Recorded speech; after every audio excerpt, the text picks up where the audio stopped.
Hello and welcome back to the Championship Lowdown. I'm Ollie, and this week I'm joined by fellow Hull City fan Lewis. Thanks for co-hosting, Lewis, this week. All good, mate. All good to you. Yeah, not too bad. We'll try and make sure it's not too Hull City centred. I mean, after the result, I think we can guarantee we definitely won't. Yeah, we can talk about them a little bit, I'm sure. And I'm sure it'll be to be expected as well, but yeah. So this week's a slightly different approach to the pod. We're going to do a few reviews from the midweek games and then go into a couple of the previews in detail for the weekend games. So what better place to start, really, than the resurgent Birmingham City under the lights at St Andrews? Obviously, backing up their 4-0 win at the weekend with another 4-0 win, this time against Millwall. So what do you make of that? Those two 4-0 wins, Lewis? I mean, it's very convincing from Birmingham. I know myself, definitely you included, we've been a little bit sceptical of Chris Davis about whether he can actually deliver in the Championship. Of course, there's a lot resting on his shoulders. That all that money has been spent in the last 2 seasons, but it does feel like a real turning point for him, who appears to have alleviated the pressure on himself. Looking at the individual goals, it was a tidy finish by Damari Gray for Blues second, and hopefully he can kick on after that as well. And one thing that sort of stood out for me a little bit is someone who I've been very critical of as well, Jay Stansfield, scoring a non-penalty goal, which feels like it happens once every blue moon so far this season. But I don't know, maybe he's proved me a little bit wrong. You never know. Yeah, I just think if anybody sort of doubted what Chris Davis was building at St Andrews, these 2 back-to-back results have kind of really silenced those people, haven't they? It's a couple of really impressive performances from Birmingham. So just to go over the goal scorers, we've got Pike with 28 minutes, 45 with Gray, Cochrane, and then Stansfield, as you say, scoring in 66 and really obliterating Millwall, really. So it's just an irresistible performance, really, from Birmingham again, isn't it? So it's like I said, one of the things that really has stood out for me is Patrick Roberts' performance. I think he's a real catalyst for Birmingham, and the way he gets that go forward and that positivity he sort of instills into that Birmingham side. He's got the fans pairing a little bit at St Andrews again, and I think that the sort of when they get in that sort of mindset, Birmingham, when they play that controlling football and the dazzling going forward, they've got so much pace, and I think it's one for the league to sort of sit up and take notice of Birmingham again. Really, I think it's also mirrored on the left flank as well. So I feel like we can't go and praise Paddy Roberts without discussing Damari Gray. I think they were both absolutely incredible. They ran the 2 Millwall fullbacks absolutely ragged the entire 90 minutes. I mean, Patrick Roberts obviously was seeing what he could do at Sunderland last season. Of course, he's managed to continue that at St Andrews. But Damari Gray's definitely coming back to the player that we've definitely seen in the last few years of him in the Premier League. It's been a slow start to life back at Birmingham, but yeah, this performance, if it's anything to go by, hopefully Birmingham fans are going to be in for brighter days ahead. That's it. And obviously they've got the return of Marvin Dukes as well coming back in, and the Birmingham fans again have been pairing over his performance. I actually had to look at his stats today, and he's made 6 championship appearances so far this season with 0 goals and 0 assists. But what I've been told about, and his performance on Tuesday night against Millwall, is his link-up play and the fact that he's bringing those players back into the games. And I think by bringing in a player of his sort of calibre and being able to link up with those positive players from the flanks, I think that's given Birmingham a whole new depth, and it's going to give them a whole new sort of output going forward. And I think that he's going to cause some real damage this season. Now that if he can keep fit and really get a run of games together, there's a lot to go on there for Birmingham, and there's a lot to be excited about. So yeah, it's an interesting one, and it'll be interesting to sort of see how Birmingham can back that up. Really, Millwall on the other hand, it's a really strange sort of performance from them, isn't it? Because this is a side that have been blown away a couple of times this season, but they were still third in the league at this point. Obviously, Middlesbrough slapped them off the park earlier in the season, but yeah, it's an interesting one, sort of how Millwall can go and rebuild again. Yeah, because it's a Millwall team, as we're seeing so far this season, they're very difficult to break down. But it was just a training session for Birmingham at the end of the day, wasn't it? And we know that the Blues can show a different level of quality at home, but I don't think anyone would have expected 4-0. I feel like that is just came out of absolutely nowhere. I think after a draw to Oxford as well, it's key that, they need to correct things ASAP, because they've got a pretty favourable run coming up as well. They've got Preston, who are obviously in not too bad form. Then they've got Pompey and Sheffield Wednesday, who we all know what them teams are going through at the minute in terms of form. They need to be able to capitalise on that to get back to form. And yeah, just looked very leaky, which is very uncharacteristic for this Millwall side. It's an intriguing performance, really, because, like you said, they've not really shown this since that Middlesbrough game. They've sort of put together a decent run of results, and then coming back into this against Birmingham at St Andrews, and then being blown away. It's a really intriguing one from Millwall's point of view, because it's worrying, isn't it? 'Cause it's sort of like, where does that sort of come from, especially when you've been on that run of games? But it's about bounce back ability now, isn't it? And like you say, they've got Preston at the weekend. How do they just draw a line under this performance and say, right, it's a one-off or another one-off, hopefully, and then back at the Den this weekend? Is there a Den factor there? Is there a bit of fear when they're coming away to a side like Birmingham? And obviously, we've alluded to the fact that Birmingham have got confidence running through the veins again a little bit. Does it feel like a blip? But I think it's going to be another tough game at the weekend, because obviously Preston are playing pretty well at the minute, and Millwall are going to have to sort of really up their game to take something off Preston. I feel like we need to be a bit more aware of what Millwall's ceiling actually is with this side. The massively overperforming so far this season, and I think, while 4-0 is very unflattering and makes them look a lot shorter than what they actually were, I feel like when you match them up against the likes of Birmingham and the quality within their ranks, it's always going to be difficult, especially away from home. And I'm not sure. I feel like Millwall will bounce back, but when they're coming against sides which just have that added quality, obviously the likes of Middlesbrough, who end up tearing them to pieces, I feel like it is just a bit of a mismatch. While Millwall are overperforming, it just can become a step too far sometimes. Yeah, like I say, it will be an interesting to sort of see how Millwall can bounce back from that 4-0 drubbing at St Andrews. And moving on, we're going to Oxford 0, Stoke 3. So it was a case of clinical finishing, wasn't it, the Kassam at the weekend? In midweek. And Oxford certainly had their chances early on in the game, and they could have been 1, maybe even 2-0 up early on in the game. But obviously Stoke pushing on and taking their chances, and it's a real sort of lesson in how to finish a chance, isn't it, really, from Stoke?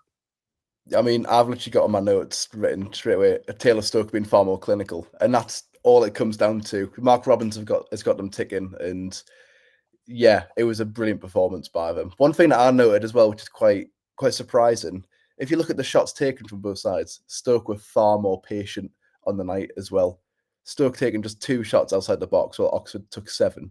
So you look at the chances, you look at the XG, and you look at how many shots were taken for each team, you'd think it would be pretty even, but Stoke could just really just remain patient and just knocking it around and then just carving up them chances. And with the ability of the Oxford defence, which can be a little bit haphazard, that's obviously going to pay off for Stoke, isn't it? And I think that was the case. But the first goal in particular, the defence was just a little bit non-existent. And Lewis Baker got in a tap-in, which is probably going to be his easiest goal of his entire career as well. Yeah, that's it. I mean, I was just looking through my notes. I think you've got to compare the defences, I suppose, and you look at the way that Stoke lined up with their back. Obviously, their 2 centre halves, and then you've got the unstoppable force in goal, haven't you? Who's having an absolute worldie of the season so far.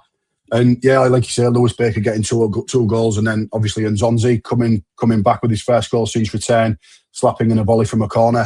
Yeah, they're looking pretty insatiable at the minute, Stoke, and they know how to win games. I think obviously you look at the individual performances, such players like Lewis Baker and Stephen Nzonzi. It's a real sort of real credit to how Stoke are building and sort of grinding their way into games. Obviously, Nzonzi playing a little bit further back now that he's getting a little bit older. But yeah, Stoke started second in the league at the moment, and they're on merit, aren't they? So it's going to be an interesting game at the weekend, obviously, with a top 2 battle against Coventry. Yeah, I mean, you mentioned Victor Johansson there.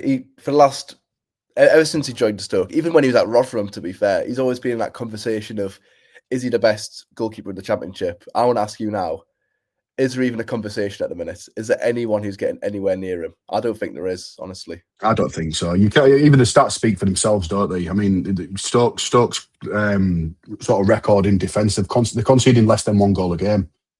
So I think that tells you a story. Obviously, he's got his centre half pairing. He's keeping clean sheets left, right, and centre. So I don't think it's a conversation. I think he's far clear.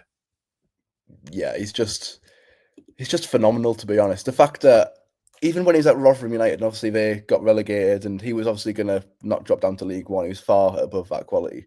But when Stoke picked him up, I was like, sorry, I was expecting him to go to some sort of promotion chaser, and yeah, he just really went under the radar as a signing. And I thought that's going to come good for Stoke. And obviously we're seeing that, and we're now gunning for the Premier League, a place where Victor Johansson, in my opinion, belongs. Absolutely, you can't disagree with that. And the way that obviously Robbins has got them set up, he's clearly working, isn't it? It's that fantastic defensive structure, while finding a way to kind of integrate the new attacking set pieces, the new attacking style, and adding the set pieces in on top of that. Obviously, scoring from a corner. They've got a tough run of games coming up, though, Stoke. So this will be a real sort of test of their mettle going into it. Obviously, first game up against Coventry at the weekend, which we will talk about a little bit later on. Oxford, on the other hand, looking like they're in trouble. Yeah, it was after their win against Sheffield Wednesday about a week or so ago. Obviously, they came away with, was it a 2-1 win, I believe? And I didn't give them much praise whatsoever. I just believed that they're not going to be able to keep this up. A win like that against Sheffield Wednesday, if they play like that against any other side, it will just fall flat on the face. And I feel like this is an example of that. I don't think they have the quality for the Championship, plain and simple. And they come against the Stoke side, which, mind you, they're on a brilliant run. They're very clinical, as was said. But Oxford offered, very little in front of goal. While they had the chances, it's just they don't have that clinical touch. And you're looking at the likes of Lancashire, Mills, Kiasmaka didn't play too badly. He's been more of a shining light for them. But yeah, very little to praise about Oxford side. And you just got to think that they are going to be down there towards the latter stages of the season. They just need to hang in there and hope that the likes of Sheffield United, the likes of Southampton, that things that don't get too much better for them. But you look at the individual quality that them teams have, and while they're, miles off form, you've got to think that surely things will pick up soon. And that's a bit of a worrying thought for Oxford fans, in my opinion. Yeah, I'd agree with that. We'll just chuck Cameron Brannigan in there as well in terms of players who they've got around them. It's just you feel like the rest of the team kind of needs to start supporting the likes of Brannigan and Lanarkshire as well. Obviously, they've both got 4 goals apiece, these two this season, and that's their top scorers.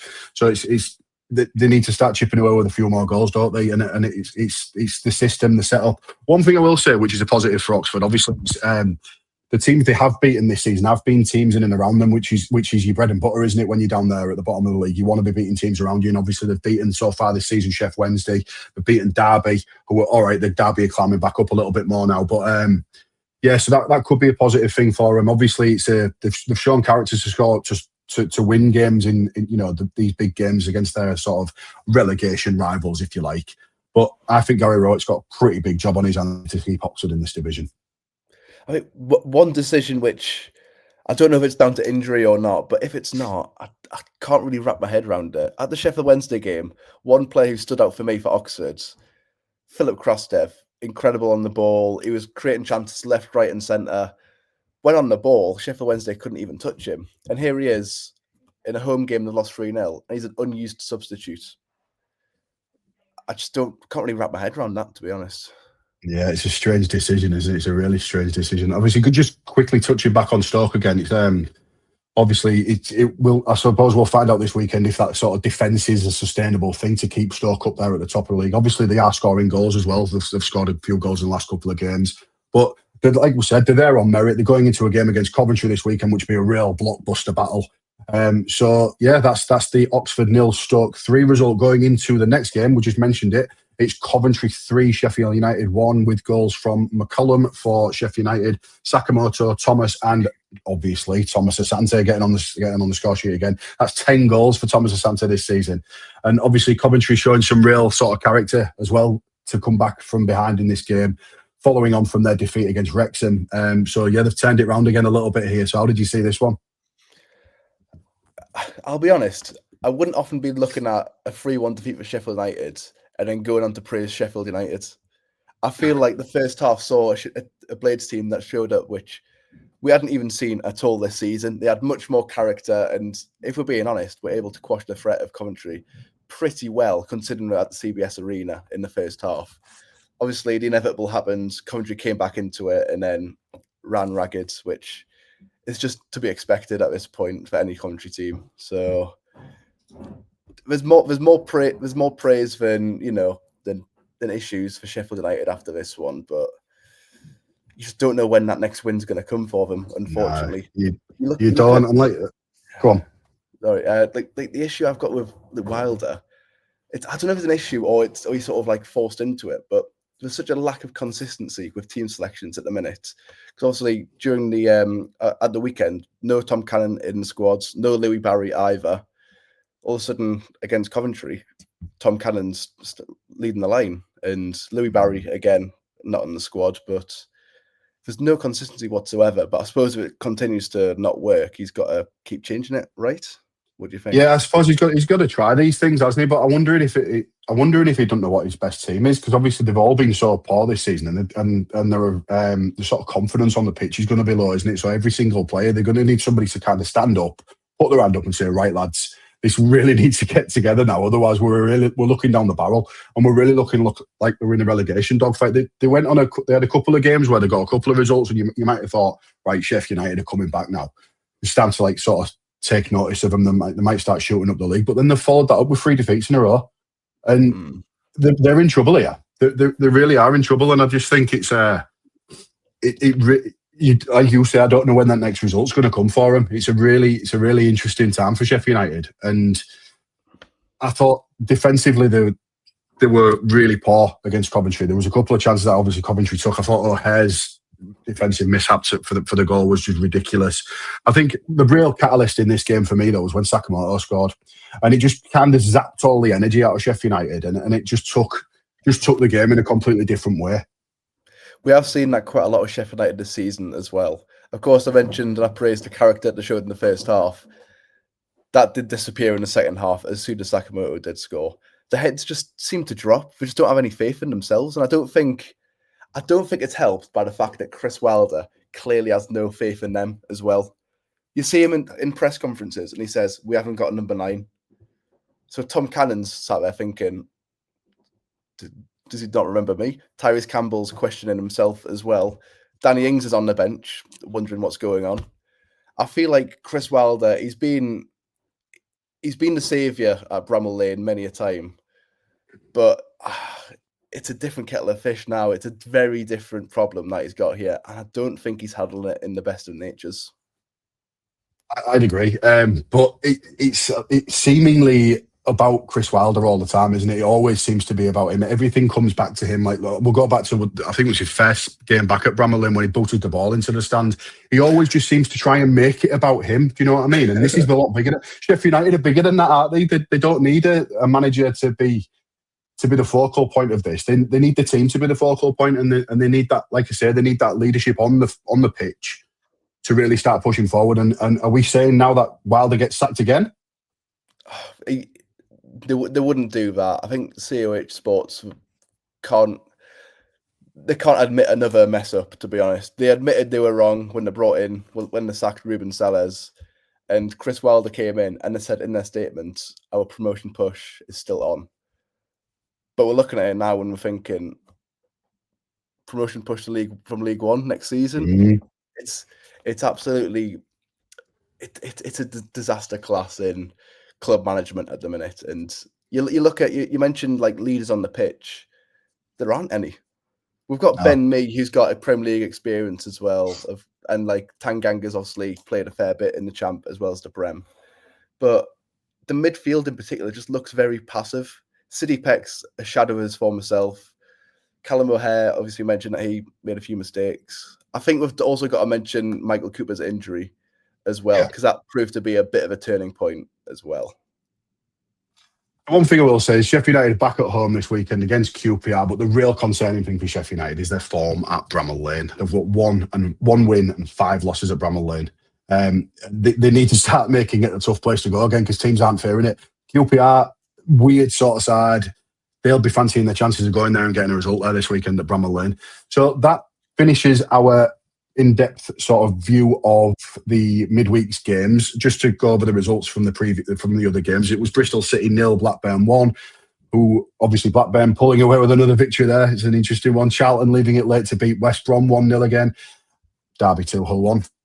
Ipswich 1, Watford 1, Leicester 1, Middlesbrough 1, Preston 2, Swansea 1, QPR 1, Southampton 2, Sheffield Wednesday 1, Norwich 1, Portsmouth 0, Wrexham 0. So that was the remaining games this weekend. We're not going to talk about Hull City, are we? So not in terms of the review, but we'll talk about them now.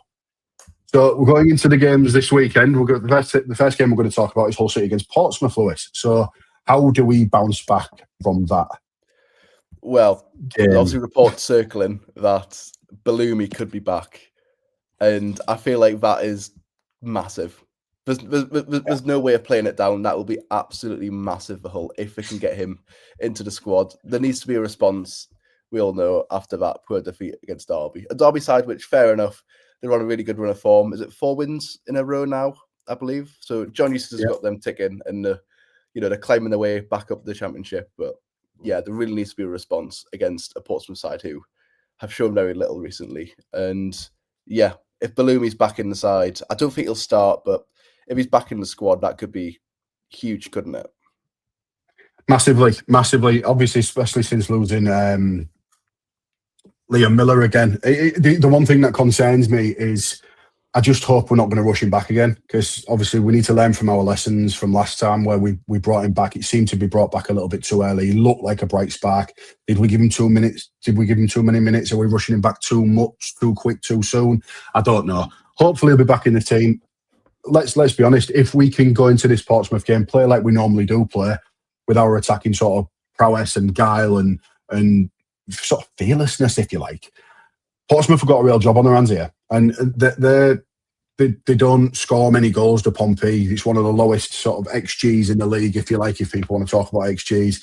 But they've only got 1 win in the last 5. We're 1 defeat in 6, and back at home again. It just feels like, especially like you say, if Bellumi's back, are we looking at Joe Geldat, who's absolutely on fire. I thought it was another good performance against Derby the other night, albeit not scoring a goal. I just think over the last sort of 6-7 games, we've looked really, really good. And in terms of where we are in the league, we're there on merit as well. And we've put away a couple of decent sides in that, and we've put away your likes of Leicester's, who we might not have been expected to beat those teams like earlier on in the season. And when we're winning those games, it's a real sort of confidence boost for them. And I think Jurkovic has got us playing a real good brand of football. And like I say, Joe Geldart's really stepped up since McBurney's injury and really carried the line for us, scoring 4 in 5 games. So I think it's going to be a real tough game for Portsmouth this weekend. And like I say, if we can play our game and really push on with that attacking sort of prowess, they're in for a long afternoon, I think. It does depend on what Hull City side shows up at the end of the day. I feel like Hull fans, even though it's going well at the minute, there's still not loads of optimism that it's sustainable. Myself included, to be honest, I don't see us up and around the top 6 at the end of the season. And it's games like this which leave me in that sort of doubt. With all due respect to Portsmouth, for a side that's going for the top 6, games against Portsmouth at home, they're the ones that should be, no nonsense, just get on with it, a solid 1-2-0 victory. But it's Hull City we're talking about, isn't it? It's the typical City conversation again, isn't it? It's never that straightforward, is it? Let's be honest. It's not, and obviously if Portsmouth come to the MKM and try and play, I don't know, they're going to come here and try and maybe play a low block, I don't know. It doesn't really seem like Mousinho's style to come here and to try and soak up the pressure, because I've seen him a few times this season and they like to get forward, don't they, Pompey? So I think it could be quite an open game. I mean, let's be honest, every game that we've seen with Hull City so far this season, barring that one on the opening day, was open. And there's been goals in pretty much every single one of our games. So you'd expect goals again this weekend. Will we keep Portsmouth out? Who knows? I don't know. I think I fancy us to recapture our form this weekend and put Portsmouth away, maybe 3-1. I think Portsmouth fans have definitely been very critical of their side. Of course, we've talked about them being on, a poor run of form recently. In terms of the individuals, Mousinho said Connor Chaplin had his best performance last time out in the draw against Wrexham. I've then looked on on Twitter, and Portsmouth fans did not agree. There was a lot of comments flying around which were very contradictory as to what Mousinho was saying. And Colby Bishop also needs to find a bit of form if they are to scare Hull at all. I think, because I'm so pessimistic, I'm going to go 1-1. That is pessimistic. That is pessimistic. That'll give Portsmouth fans a reason to travel up all that way, won't it? Especially for a half-12 kick-off as well. They've got to set off at about, what, 3 in the morning? Something like that. Yeah, absolutely. Hopefully they'll set off on Friday night. So, yeah, that is Hull against Portsmouth. Going into our next game, we're going to talk about Norwich and Leicester. So the atmosphere around Carrow Road is going to be horrible, especially if Leicester get an early goal this weekend. Obviously, Norwich backing up with another poor performance against Sheffield Wednesday this week. They would have expected to go into that with, they'd have been trying to go to Hillsborough and get a result, and it just doesn't look like they can get a result at the moment, Norwich. And the winless streak just stretches to 10 matches, which for a Norwich side is just absolutely unheard of. How do you see this one going against Leicester this weekend, Lewis? I tell you what, there's nothing more beautiful than El Sacico in the Championship, especially when there's so much on the line. 2 massive sides in the Championship as well. It's both going absolutely horribly for both of them, Norwich and Leicester. You can't really predict it, to be honest, because an early Leicester goal and the fans will turn. They will be absolutely livid. And, Liam Manning, we're seeing stuff with, players turning on him already on the pitch against Sheffield Wednesday, for example. And they can't have that. They can't let that slip once again against Leicester, because we know that the Fox have the individual quality, the likes of Fatawu, who can turn a game by himself. But looking at Leicester, you take Fatawu out of the team, they would be in a very similar situation to Southampton, in my opinion. They should be floating just above the relegation zone. And for whatever reason, well, we know that reason. We know that Fatawu's got that individual quality to take a game by the scruff of the neck when needed. So Cifuentes is walking a tightrope as well as Manning. And it's going to be exciting, no matter what happens. I feel like a draw is inevitable, and then both sets of fans are going to be absolutely livid.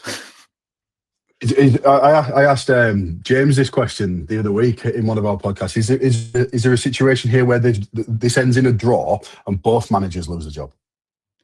Bloody hell. I mean, that would be... I don't think Cifuentes would lose his job after that, but I think questions would be asked of Manning. I feel like he's the one under significantly more pressure, especially with that absolutely dire run they've got at home as well. Carrow Road used to be a place to be feared. And have they lost every single game at home this season? Lost every single game this season. It's just at home. Unheard of, especially for a manager to be in November and not be sacked. Especially after, a decent bit of investment in the summer and, with the quality that they've got on paper. It's stunning that he's still in the job, to be honest. And he needs a convincing win here to gain just a little bit of hope. And I just can't see that happening. Leicester, obviously, 3 losses and a draw in the last 4 games. It's, 96-minute equaliser as well against Middlesbrough during the week, which obviously they're going to be gutted about because they were on course to win that game. But you got to play until the final whistle, unfortunately, and Leicester haven't found a way to do that so far. So yeah, I think it's going to be a really cagey game, this one. You don't want to concede first, especially early, because like you say, especially if Leicester score early on, that Carrow Road fan, the fans are going to get right on the back, aren't they? And how do they turn that around? I think Leicester will probably go there, try and control the possession a little bit, try and exploit that sort of porous Norwich defence, if you like, because they're really, really weak at the back, and they're conceding over 1.5 goals a game, which is crackers considering the quality in that side. Leicester going in there, they've potentially got an injury to the keeper, which they're looking at maybe bringing Begovic in for the weekend, which will be a debut for a 38-year-old. So keeping it going for us, 38-year-old. So fair play to Begovic. Must win for both managers, like you say. I think if Norwich get a draw here, does it keep Manning in a job for another week, given that it'll be breaking the duck of not getting any points at home, if you like. I think it's going to be a real tough one. I would imagine Leicester to go there and finally hammer the nail in the Liam Manning coffin. Yeah, I think, listen, even if Norwich don't concede early, it's still not exactly going to be a balmy atmosphere in favour of Norwich. It's still going to be depressing. It's still going to be very tepid because the fans just don't believe in it. They've got no hope whatsoever, and that's even before the kick-off. It feels inevitable, if we're being honest, doesn't it? It feels Absolutely. like we're just hanging on and just waiting for a big result to just let it go. It's just not great whatsoever. And the fact that they drew away at Sheffield Wednesday and he's still in the job as well. I thought that was the final nail in the coffin, but he lives on. Somehow he lives on. See how much longer he lives on for. Right, going into the next game is Middlesbrough against Birmingham. So obviously Riverside's a fascinating stage for this week. We've already talked about Birmingham at length so far. Middlesbrough obviously got getting that late equaliser against Leicester during the week. Coming back home to the Riverside, how do we see this one going, Lewis? Well, I think one thing that's definitely worth asking before we get onto the game is, will Rob Edwards actually be in charge for it? Of course, we've got reports suggesting that Wolves have made a formal approach for him. And if that is the case, do you think he would be a big miss? I'm not sure about a big miss, but I think he'd be foolish. I mean, it's a real strange one, isn't it? I mean, it's a sideways move for me because you would expect Wolves to come down. They don't look like they're going to get anything from the Premier League this season. They're on 2 points. It's just are they on 2? I think they are, aren't they? They're not. Yeah, which is crackers. I mean, Middlesbrough have got a chance of potentially even automatics, depending on how they can sort of rebuild again after a couple of sort of cagey off performances, if you like. But there's a chance here, certainly of playoffs, and I think it'd be a bit of a sideways move and a bit of a daft one, really. And really, why would you really want to swap Middlesbrough for Wolverhampton? Am I missing something?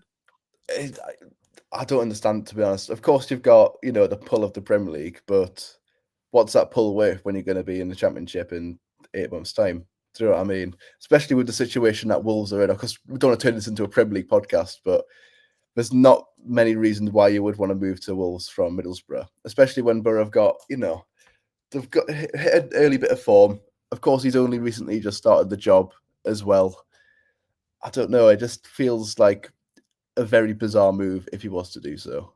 And Middlesbrough can really, as you say, rebuild things against Birmingham, and I feel like this could really show where Middlesbrough are this season, and whether it's just been a bit of a purple patch to start with, or if they can really combat a Birmingham side which have really come on under a bit of resurgence recently. That's it. I mean, it's a difficult one, isn't it? Obviously, they're coming off a drawn, and coming up against the Birmingham side, absolutely full of confidence, and they've started scoring goals. I mean, a decent team to watch anyway, as we've already spoke about. But the fact that they're starting to score goals now, and like I say, we're bringing Dukes back in and getting that sort of link-up play is going to be a real problem for Middlesbrough this weekend. And like I say, a lot of it will depend on how well, if there is any sort of head turning coming in from that Premier League. That Premier League side for Rob Edwards, it'll be an interesting one to sort of see how these two teams line up against each other. They're quite similar, I think, in terms of the way they play.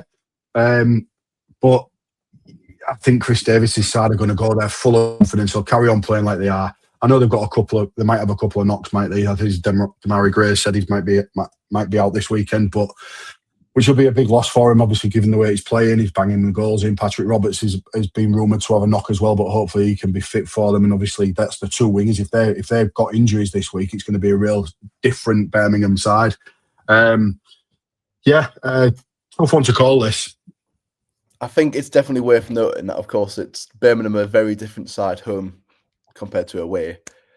And going to the Riverside, where Middlesbrough have picked up many good results, it could swing it in favour of Middlesbrough, to be honest. I'm not sure. It has been a completely different Birmingham side on the travels, and I feel like that could really come back to bite them. Yeah, I agree. I think it'll be a draw for what it's worth. I think these two have got. They're going to cancel each other out, is what I'm saying. I think that they're quite similar. They're both going to try and play to their attacking styles, and I just think they'll cancel each other out. It wouldn't surprise me if it's a 0-0, 1-1, something like that. Yeah, and I think both sides would be relatively happy with that as well. I think certainly Birmingham would definitely see plenty of positives getting a draw at the Riverside, and I feel like that's a real hallmark of a side that are on the up. Of course, Birmingham had a bit of a tricky spell recently, but sat in ninth now. They're aiming to build and get back into the playoffs. And I think taking a couple of points off Middlesbrough is a brilliant way to carry on your form. And I think, 1-1, I'm going to go for. Yeah, absolutely. So we are in agreement, right then. So the final game we're going to talk about in any real great detail is a massive one, let's be honest. It's the top two. So it's Stoke against Coventry. How do we see this one going, Lewis? Oh, if we're being honest, we don't usually get treated to a really good weekend of football, but it's been shaping up to a really good preview, hasn't it? All sorts of blockbuster fixtures. We've got El Sacco, we've got first against second. It's just absolutely incredible. And I think City against Portsmouth. Absolute talker. I saw when you shoehorned that into the preview, I was like, I wonder why he's done that. I figured we had to. There's both Hull City fans here. We have to talk about Hull City at some point.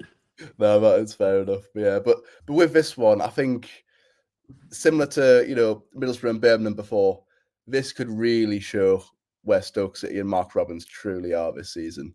Coventry have had, they've still been getting results, but last couple of games they've not been hitting the heights of what we expected previously this season. Of course, they had that surprise defeat away at Wrexham, and obviously they beat Sheffield United, but it wasn't the easiest. They did, struggle in that first half, and I think going away to the Bet365 is going to be a bit of a challenge. I definitely want to not be underestimated.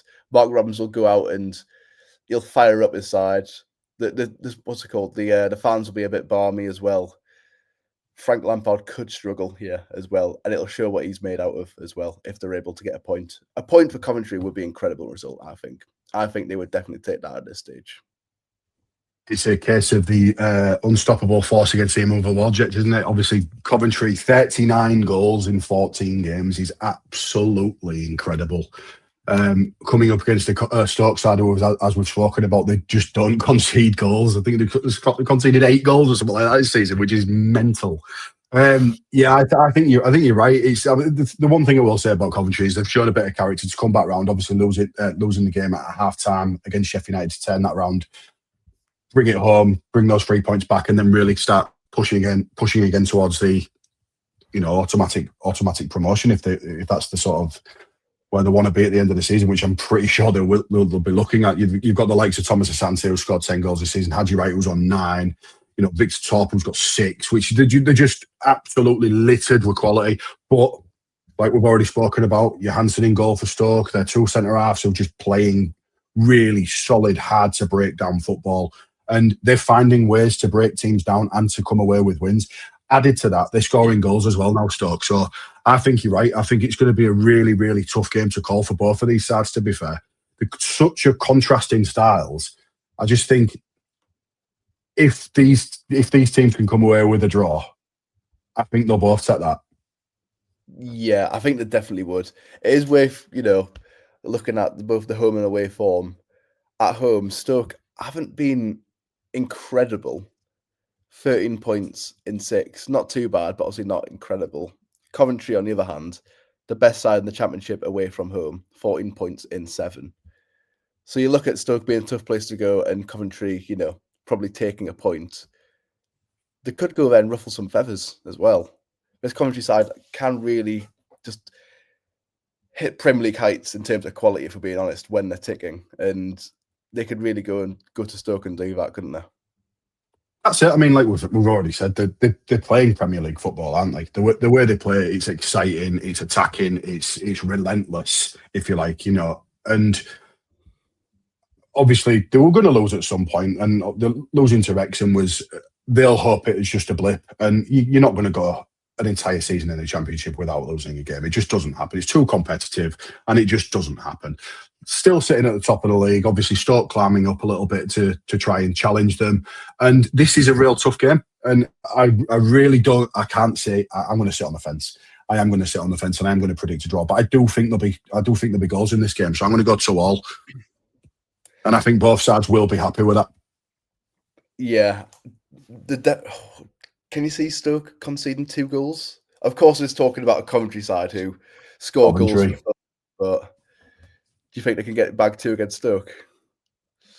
Yeah, I do. Yeah, I think they can bag 2 against any team. I mean, I know Stoke have been impressive, and obviously the defence is their massive strong point, but they're, like I say, unstoppable force against the immovable object. It's probably going to be 0-0. Wouldn't surprise us, to be fair. Again, I'm going to agree with you on the result, and I'm going to go this time for 1-1 Stoke Coventry. I think it's going to be an incredible clash, to be honest. Again, just like unstoppable force against a movable object. 1-1, I think, would be a fair result, and it's one that both sides would definitely take. Absolutely. Keep a real eye on that one.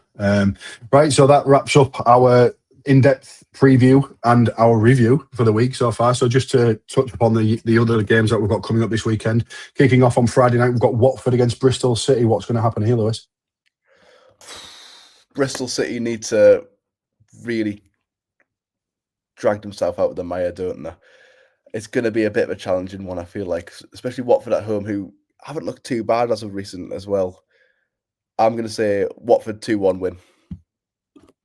I'd agree with that, actually. Bristol City obviously losing the last 2 games. I think Watford are a real strange side. I keep saying this.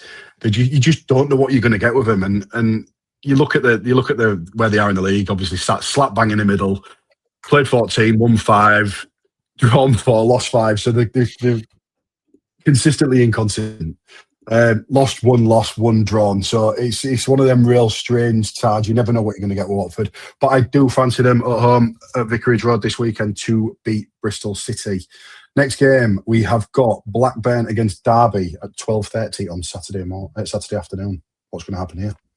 I tell you what, a couple of weeks ago, you wouldn't even believe or begin to comprehend that we'd be talking about Blackburn against Derby and saying, here's 2 of the most informed sides in the division. Bizarre how they both, came from nothing recently, and you got to say huge credit to both the managers. Of course, it's the John Eustace derby, so that's definitely going to make it a little bit heated potentially. I'm going to say 2-1 Derby, away victory. I'll take them to 5 wins in a row. So yeah, Blackburn on a run of 3 wins in a row, and Derby on a run of 4 wins in a row. Yeah, tough one to call this because they're both pretty much the same.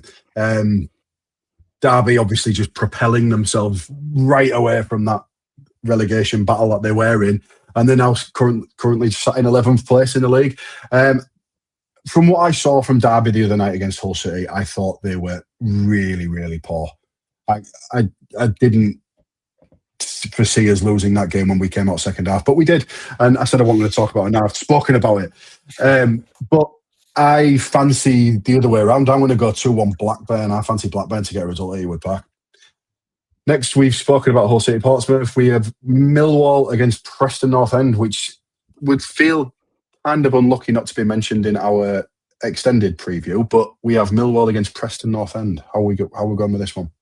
Yeah, I think that's definitely the game that ends up missing out because there's 2 Hull City fans on the podcast, isn't it? Yeah, absolutely. But, yeah, I think this is going to be a massive clash as well. Obviously, Preston they're not incredible on the travels, while the Den's also not been, the toughest place to go as well. So it's a really difficult one. It completely depends which side's going to turn up. I think Preston have been on a better run of form recently, so I'm going to go with a 2-0 Preston win. I'm going to go 0-0. And I know that's boring, but Yeah. these two sides just don't excite me. So for that reason, I'm going to go 0-0. Next, we have Norwich. We've done Norwich Leicester. Next, we have Sheffield United against QPR. Oh, bloody hell. I mean, Sheffield United at Bramall Lane, it's not been a great combination so far this season, has it? There's been a very sour mood over at Bramall Lane. I live about 35, 40-minute walk away from Bramall Lane, and I can feel the disdain coming from that direction. It's not been a nice place. People almost look like zombies walking towards it. But yeah, I bet they feel like it as well. Honestly, I don't blame them, to be fair. It's going to be a very difficult one, that. Of course, we're seeing QPR away from home, show their quality. Sheffield United, on the other hand, they need a result. They'll need a win ahead of the Steel City derby, the game after. I don't see it happening. Nope. I'm going to go 1-0 QPR. I was going to say exactly the same. So we are in agreement. I think QPR will go there and win. And I think it'll really hammer a little bit more pressure into Chris Wilder, which is always good fun to see. Next, we have Southampton against Sheffield Wednesday. How do we see this one going? Again, this is a very difficult one to call as well. Southampton, of course, really struggled at home, but Sheffield Wednesday have actually shown a little bit of character recently as well, even though results haven't exactly shown that, because how could they? They've not exactly got a championship fit squad. I think the fact that they've got rid of Will Still might give Southampton fans a little boost of energy, and I think at home they should be dealing with Sheffield Wednesday easily. I'm going to say 2-0 Southampton. Yeah, I think you're probably right. I think Sheffield Wednesday are going to go there, and they're going to need a little bit more than character to get a result at St Mary's this weekend. And I think Southampton will really hammer these this weekend. I'm going to go 3-0. Next, we have James's Swansea City against Ipswich Town. So I know James will be hoping for a Swansea City defeat, so we can finally see the end of Sheehan. But we'll see what happens here. Yeah, I mean, we're seeing the WhatsApp group chat going off on the daily, and the amount of disdain that he's got for his own team, I think it's quite admirable, to be honest. I don't know how he it wouldn't surprise me whatsoever. It wouldn't surprise me. But yeah, he's a very big Swansea fan, but at the very same time, he's probably not a big Swansea fan at the minute. He just wants what's best for his club, doesn't he? That's a good point, to be fair. That's a good point. But yeah, Ipswich, of course, have looked pretty good as of recent. I think it's safe to say they've, 2 wins and a draw in the last 3. It's not too bad whatsoever. I feel like, I think an Ipswich 1-0 win, I'm going to go for. Just for the look on James's face, I think Swansea will win this weekend. I don't know why. I don't know why. He will be livid, won't he? He will be livid. I've got no basis for this at all because Swansea is so poor at the moment. They're not very good to watch. They've got a real low XG. It's just, I don't know. They're going to win. They're going to beat Ipswich 2-1. That's the sort of side that Ipswich would lose to as well. That's the thing. Yeah. That is just their luck. So I wouldn't be surprised if that did happen as well. Next up, we have a struggling West Brom side against a struggling Oxford side. I mean, Ryan Mason's under some pressure as well, isn't he? We'll talk a lot about managers who are really feeling it a little bit, run the hot seat, and it's, there's been a bit of a struggle, and Ryan Mason is a prime example for that. But coming against Oxford side, there's no excuse to not win that, in my opinion. No. They've got to come away with the full 3 points, and especially at home as well. The Hawthorns could turn rather sour if they don't get all 3. So I think it'll be easy work. I'm going to say a 3-0 win for West Brom. See, I think it'll be a bit tighter than that. I just think West Brom aren't scoring many goals at the moment, and Oxford obviously need to tighten up a little bit. I don't think they'll tighten up enough to come away with anything this weekend, but I'm going to go 1-0 West Brom, and I think it might alleviate a little bit of pressure on Ryan Mason, but they do need to do a little bit more to West Brom. And wrapping up the weekend, we have Wrexham back home against Charlton. I mean, a Charlton side which have been on a brilliant run, haven't they? Yeah, they're on fire. They've taken me by surprise, to be honest. I saw the business that they did in the summer and I thought, are they just preparing for League One next season? Are they just sort of waiting for the inevitable relegation? But they've proved me wrong, to be honest. And the fact that I'm seeing Nathan Jones knee sliding and ripping the shirt off and doing all sorts every single week is a telltale sign of just how well they're doing. And I feel like that could continue against Wrexham as well. They've not been incredible at the racecourse this season. So I'm going to say 2-1 Charlton. I am going to go for a Wrexham win. Just on the basis that they don't know when they're beaten. I just think Charlton, although they scored a few goals against Ipswich earlier in the season, they just don't score many goals. And I just think Wrexham's attacking style and the way that the fans get behind them at the racecourse ground, obviously coming off the back of a win there last weekend, I think they might carry on into another win this weekend and get a 2-1 win against Charlton. And that, Lewis, wraps up our review and preview for this week's Championship Lowdown. Thank you for joining us, and we will look forward to seeing you again next week. Thank you, everyone, for listening.